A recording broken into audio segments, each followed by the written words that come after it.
నమస్తే. Welcome to our channel. నేను మీ నరేష్. ఈరోజు మనతో పాటు సీనియర్ దర్శకులు, సినిమా జర్నలిస్ట్ మది రామారావు ఉన్నారు. మాట్లాడదాం. సార్ నమస్తే. నమస్తే బాబు. ఈరోజు నిర్మాతలు అందరూ పవన్ కళ్యాణ్ కలవడం జరిగింది. సో ఆయన ఉప ముఖ్యమంత్రి ఎన్నికైన తర్వాత మొట్టమొదటిసారి వాళ్ళు కలిశారు. ఈ సందర్భంగా అల్లు అరవింద్ కొన్ని వ్యాఖ్యలు చేశారు. నేను నారా చంద్రబాబు నాయుడుకి అలాగే పవన్ కళ్యాణ్కి ప్రత్యేకంగా నేను సన్మాన కార్యక్రమం ఏర్పాటు చేస్తాను.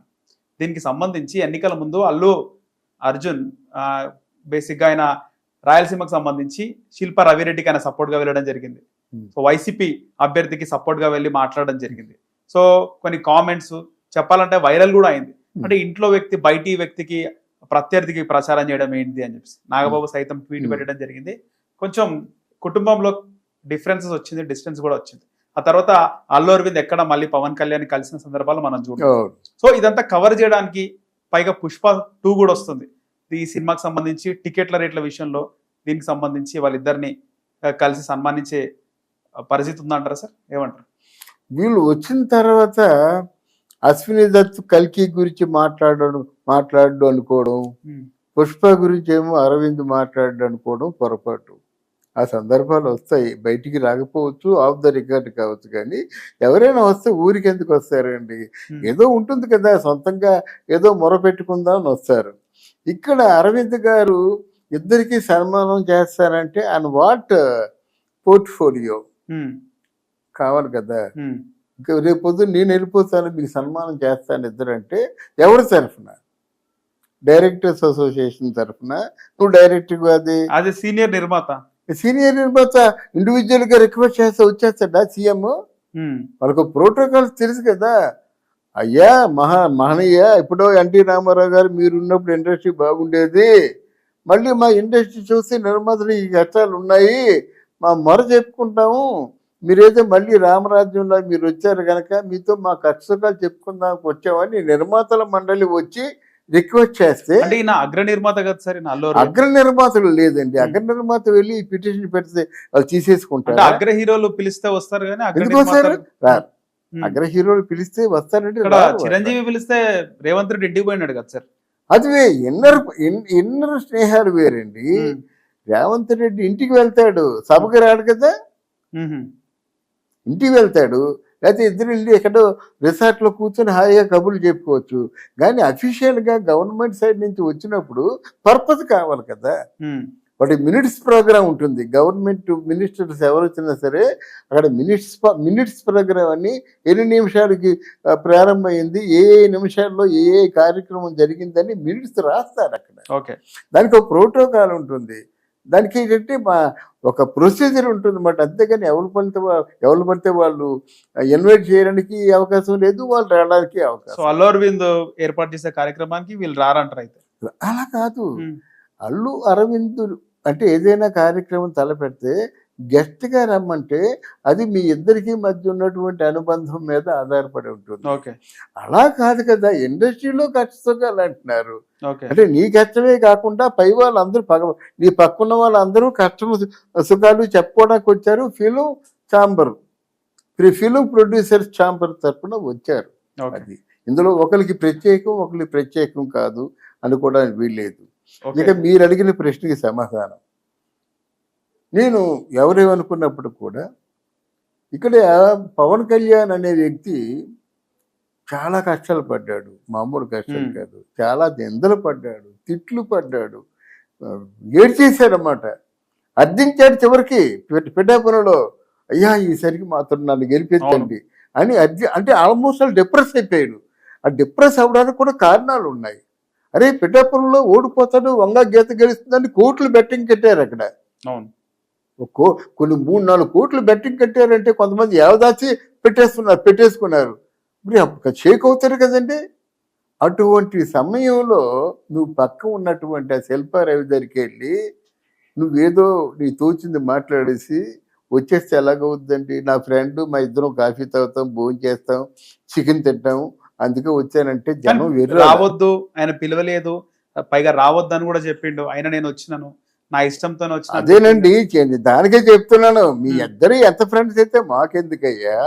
అవతల మాడిపోతున్నాడు, ఎండలో షేక్ అయిపోతున్నాడు, కాళ్ళు వాచిపోయినాయి, బ్లడ్ వస్తుంది, నీ కుటుంబం నా కుటుంబం మెగా కుటుంబం అంటున్నావు, ఆ కుటుంబంలో ఉన్నవాడువే, ఆ మొక్కలోనూ కొమ్మవే నువ్వు.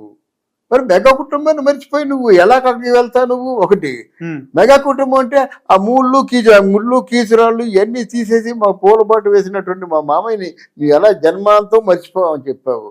మరి మీ మామయ్యని మర్చిపోయినట్టే కదా. మీ మామయ్యకి ప్రాణప్రదమైన పవన్ కళ్యాణ్ అష్టకష్టాలు పడుతుంటే అక్కడ ఒక 5 నిమిషాలు నిలబడి వెళ్ళిపోవచ్చు కదా. అవును, చరణ్ వచ్చాడు, సాయి ధర్మ తేజ్ వచ్చాడు, వరుణ్ వచ్చాడు, నాగబాబు అక్కడే ఉన్నాడు. నాగబాబు భార్య ఇంటింటికి పసుపు కుంకాలు ఇచ్చి ప్రచారం చేసింది. ఇక సినిమా ఫీల్డ్ లో ఎవరెవరు ఉన్నారో బుల్లితెర వాళ్ళందరూ వచ్చారు. వాళ్ళు ఎవరిని పిలవలేదు, వాళ్ళే వచ్చారు కావాలి కావాలి కావాలని. అప్పుడు ఎలా ఉంటుంది? రెచ్చగొట్టేట్టు ఉంటుంది కదండి ఎవరికైనా సరే. రెచ్చగొట్టే పని చేశావు కదా. దానికి మరుసటి రోజున పొరపాటు అయిపోయింది, నీ ఇలాగ అనుకోలేదు అని చెప్పేసి ఆ మావి దగ్గరికి వస్తే సరిపోయింది కదా. ఇంకా టైం ఉంది కదా. రెండో రోజు మామయ్య ఇంతమంది ట్రోల్ చేస్తారనుకోలేదు అని చెప్పేసి ఆయనతో పక్కన నిలబడి ఒక్కసారి పవన్ కళ్యాణ్ గారిని అత్యధిక ఓట్లతో గెలిపించండి అని చెప్పొచ్చు కదా. ఇప్పుడు శిల్పారావు మీద నిలబడటం లేదు కదా. ఆయనదొక ప్రాంతం, ఈయనదొక ప్రాంతం. పిఠాపురంలో ఈయన ఉంటున్నాడు, ఆయన కర్నూలులో ఉంటున్నాడు. ఎలాగా అంటే నీ తప్పును సరిదిద్దుకునే అవకాశం రెండో రోజుకు ఉంది, అయినా నువ్వు రాలేదు అంటే ఏమిటి? మెగా ఫ్యామిలీ, అల్లు ఫ్యామిలీ అన్నది నువ్వు ఎస్టాబ్లిష్ చేసుకున్నావు, దీనికి మూల్యం చెల్లించుకుంటావు. ఓకే, నీకు అర్థమైందా? మూల్యం చెల్లించుకుంటావు. తర్వాత అన్నిటికంటే చిరంజీవి గారు కూడా హర్ట్ అయింది ఏంటంటే, బాపట్లలో మా నాన్న కానీ మా తాతయ్య కానీ చేరదీగిపోయినట్టయితే బాపట్లలో పంచర్లు వేసుకుంటున్నాడు అని చెప్పారండి. అక్కడ చిరంజీవి హర్ట్ అయ్యాడు. ఎవరన్నారు సార్ అన్నమాట? మాట వీళ్ళే ట్వీట్లు చేశారు. వీళ్ళు ఎవరన్నారంటే అర్జున్ ఫ్యాన్స్ కావచ్చు, మరి అక్కడ ఎలా లీక్ అవుద్ది బాపట్లలో పంచర్లు వేసుకుంటున్నారనే విషయం మాకు తెలియదు కదా. అక్కడ హర్ట్ అయ్యారు అందరూ. అంటే ఇప్పుడు కుటుంబం గురించి ఎప్పుడైతే ఎత్తారో, నువ్వు అలా ఉండేవాడివి, నువ్వు ఇలా ఉండేవాడివి అని చెప్పుకున్నట్టయితే అది రాజకీయం కాదండి. ఒకటి రాజకీయాల్లో నువ్వు నిజం మాట్లాడుతున్నావా దర్జాగా మాట్లాడు, తప్పు మాట్లాడావా వెంటనే క్షమాపణ చెప్పి, దేర్ ఇస్ ది మ్యాటర్. అంతేగాని ఆ తప్పుని అబద్ధాన్ని కప్పుకోవడం కోసం 10 అబద్ధాలు ఆడావంటే అది పెద్ద ఇష్యూ అయిపోద్ది. రేపు పుష్ప సినిమా రిలీజ్ అవ్వదు, ఏం చేస్తావు? అవదు. ఆడినెవరు? అల్లు అరవింద్ పోయింది కదా సార్. ఇది పోతే ఎలాగొద్దండి, మనసులో ఉన్నాయండి, ఆడనివ్వరంటారు. ఇప్పుడు మీ ఫిజికల్ గా గాయమైనట్టయితే అదేదో ట్రీట్మెంట్ తో పోతుందండి. మనసు గాయపడితే పంచర్లు వేసుకునేవాడివి నువ్వు అంటే అసలు మెగాస్టార్ లేకపోతే ఈ కుటుంబాలన్నీ ఏమైపోయి గంగలో కలిసిపోతాయండి. అష్ట కష్టాలు పడినవాడు మెగాస్టార్.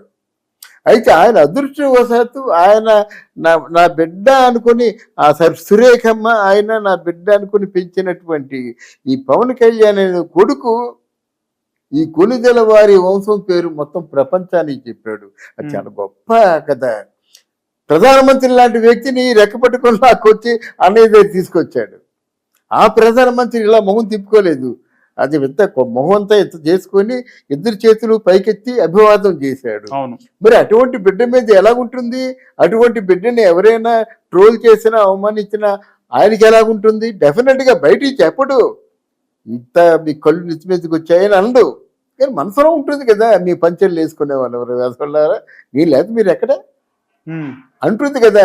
ఆయన సంస్కారి కాబట్టి ఆ మాటలు బయటికి చెప్పడు. కానీ మొత్తానికి సారీ ఏంటి చూస్తున్నావు ఆయన సంస్కారి కాబట్టి బయటికి చెప్పడు, కానీ మనసులో ఉంటుంది కదా.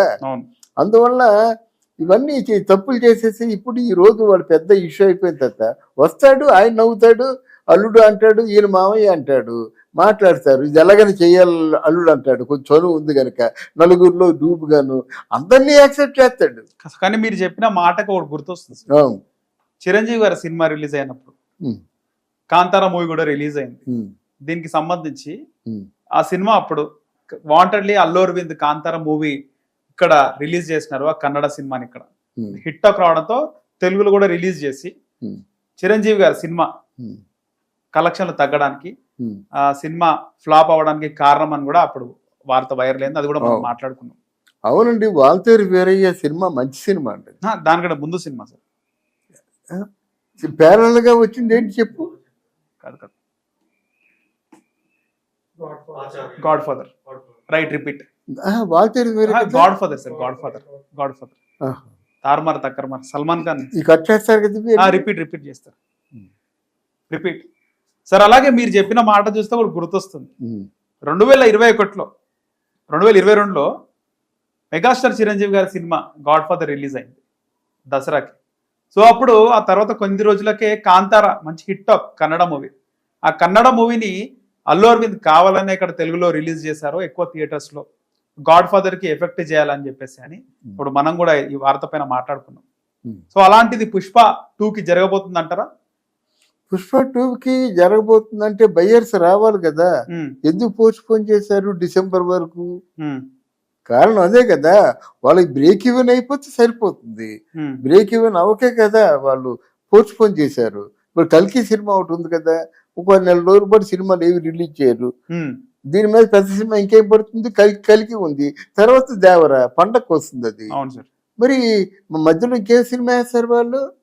పుష్ప అంటే బిజినెస్ అవ్వాలి కదా దేనికైనా. ఇప్పుడు కలికి ఉంది, బిజినెస్ అయిపోయింది, దర్జా రేట్లు పెంచుకుంటాడు, బెనిఫిట్ షో వేస్తాడు, దర్జాగా సినిమా రిలీజ్ చేస్తాడు. నీకు అసలు బ్రేక్ ఇవ్వని అవ్వకుండా సినిమాని ఒకటి రిలీజ్ చేస్తాడు, బోర్డు అంతా ఖర్చు పెట్టేశాడు కదా. ఈ వార్త కూడా బయటకు వస్తుంది, డిస్ట్రిబ్యూటర్లు కొనడానికి ఆసక్తి చూపట్లేదు పుష్ప 2 అని. నిజమేనా సార్? నిజమేనండి, ఓకే, అది నిజమే. అది నిజమే, నిజం కాకుండా పోలేదు. అది ఏదైనా డబ్బుతోనేనండి. అశ్విని దత్ మొన్నటి వరకు ఉనికిపోయాడు అన్నమాట. ఏంట్రా ఇలా తీసేస్తున్నాడు, ఇంత ఖర్చు పెట్టేస్తున్నాడు, ఈ సినిమా తీయడం వచ్చారా అని అన్నాడు. ఇప్పుడు ఏదో మొత్తానికి ఆయన చేసిన పని ఏంటంటే నాగాశ్విను 3 హీరోలు. ఇక్కడ ఎవరు? ప్రభాస్, కమల్ హాసన్, అమితాబ్ బచ్చన్, 3 ప్రపంచాలు అయిపోయి హిట్ అయిపోయింది. 3 హీరోలు. ఎలాంటి హీరోలు? ప్రభాస్, కమల్ హాసన్, అమితాబ్ బచ్చన్. 3 హీరోలకి కథ 3 ప్రపంచాలకు సంబంధించిన కథ. చిట్టి అని ఒక కవర్ పెట్టాడు తమాషాగాన. గ్రాఫిక్స్ బ్రహ్మాండంగా ఉన్నాయి. ఆ సినిమా ఏంటంటే మన నేషనల్ ఇంటర్నేషనల్ స్టాండర్డ్స్ లో సినిమా తీశారు. అప్పుడే ఆన్లైన్ బుకింగ్స్ ఫస్ట్ డే అంతా ఫుల్ అప్ అయిపోయింది. ఓ వారం రోజుల వరకు ఫిల్ అయిపోతుంది. 4 వారాలు నడితే బంపర్ సూపర్ హిట్ కలెక్షన్స్ వస్తాయి అన్నమాట. పుష్ప 2కి గండం ఉందంటారు, సన్మానం చేసినప్పటికీ కూడా ఎఫెక్ట్ ఉంటుంది. అదేంటండి మీరు ఎలా మాట్లాడతారు? అరవింద్ ఎవరండి సన్మానం చేయడానికి? నాకు కడుపులో చాలా మంట ఉంది, చెప్తాను, చెప్పండి. మీకు రాజమౌళి లాంటి వ్యక్తి 2 ఆస్కార్ అవార్డులు తీసుకొచ్చినట్టయితే, 2కి ఆస్కార్ అవార్డులు వచ్చినట్టయితే, తారక్ను రామ్ చరణ్ వెళ్ళిపోయి అమెరికాలో తెలుగు వాణి వినిపించినట్టయితే ఒక్కడు సన్మానం చేశారండి రాజమౌళికి? వీళ్ళు మనుషులా లేకపోతే ఎలా లెక్కేసుకోవాలండి వీళ్ళని? రాజమౌళి వారోత్సవాలు పెట్టాలి. తెలుగు డైరెక్టర్ తాలూకు ప్రభని ప్రపంచ వ్యాప్తంగా వినిపించినటువంటి ఒక రాజమౌళిని వాళ్ళు కనీసం పలకరింపు లేకుండా వదిలేస్తారా? అంటే ప్రభుత్వాలు కూడా స్వాగతించలే కదా సార్, ప్రభుత్వాలు అటు ఆంధ్రప్రదేశ్ కానీ ఇటు తెలంగాణ కానీ. ఉండండి, ప్రభుత్వాలు ఆలోచించాలంటే ఆ ప్రభుత్వాలు ప్రజల గురించి ఆలోచించలేదండి. మీ ఇండస్ట్రీ తరఫున గర్వకారణంగా చెప్పుకోవడానికి మీరు నిర్వహించినట్టయితే వారోత్సవాలు నిర్వహించుకొని రాజమౌళి గారిని ఇన్స్పిరేషన్ గా తీసుకొని ఇంకెవడైనా ఆవేశపరుడైనటువంటి క్రియేటివిటీ ఉన్నవాడిని ఎంకరేజ్ చేసే సందర్భం అవుతుంది కదా. ఒలింపిక్ గేమ్స్ లో గోల్డ్ మెడల్ కొట్టి వచ్చిందండి, ఒక సన్మానం చేయమండి వాళ్ళకి, పౌర సన్మానం చేయాలి కదా. మరి ఇండస్ట్రీలో ఉంటూ డబ్బులు కొరవ ఎంత అవుద్దండి వాళ్ళ ఫంక్షన్కి? ఒక 5 కోట్లు అవుద్ది. అంటే చెప్తున్నమాట, ఇవన్నీ అవసరానికి అందరూ వచ్చేసి నేను నేను నేను అనే బదులు అసలు ఫండమెంటల్స్ తెలుసుకోవాలంటాను నేను. మరి జగన్మోహన్ రెడ్డి అంటే జగన్మోహన్ రెడ్డి ప్రజల గురించే ఆలోచించలేదు, ఇండస్ట్రీ గురించి ఏం ఆలోచిస్తున్నారు? ఇప్పుడిప్పుడే వీళ్ళు వచ్చారు కనుక మీరేం చెప్పినా చంద్రబాబు నాయుడు వింటారు కనుక, మీకు తగిన మర్యాద ఇస్తారు కనుక, తెలుగుదేశమును చిత్రసీమ ఎప్పుడు కూడా కలిసే ఉంది కనుక. బికాజ్ ఆ మూల పురుషుడు ఎవరంటే సినిమా యాక్టరు. అంటే మన సినిమా ఫీల్డ్కి ఎవరైతే ప్రధానంగా చెప్పుకుంటున్నామో ఆయన నందమూరి తారక రామారావు గారు గనక ఈ ఇండస్ట్రీ వాళ్ళు ఒకటి అనుకుంటాం, తప్పులేదు. కానీ వాళ్ళకు కూడా కొన్ని బాధ్యతలు ఉంటాయి కదా. బాతులు ఉంటాయి కదండి. ఆ చతుర్పూరి కాలనీ అని అప్పుడు ప్రభాకర్ రెడ్డి గారి పుణ్యం అంటూ చతుర్పూరి కాలనీ ఉందండి. ఎవరి కోసం? చిన్నాల కోసం పెట్టినటువంటి కోసం. చిత్రపూరి కాలనీ ఈరోజు 1.5 కోటి. ఎవరైనా ఇండస్ట్రీకి సంబంధించిన వాళ్ళు ఉంటారండి? అందరూ ఎన్ఆర్ఐలు, అందరూ బ్యాంక్ మేనేజర్. 1.5 కోటి. ఉమ్. అంటే ఇవన్నీ రూపుమాపాలంటున్నాను నేను.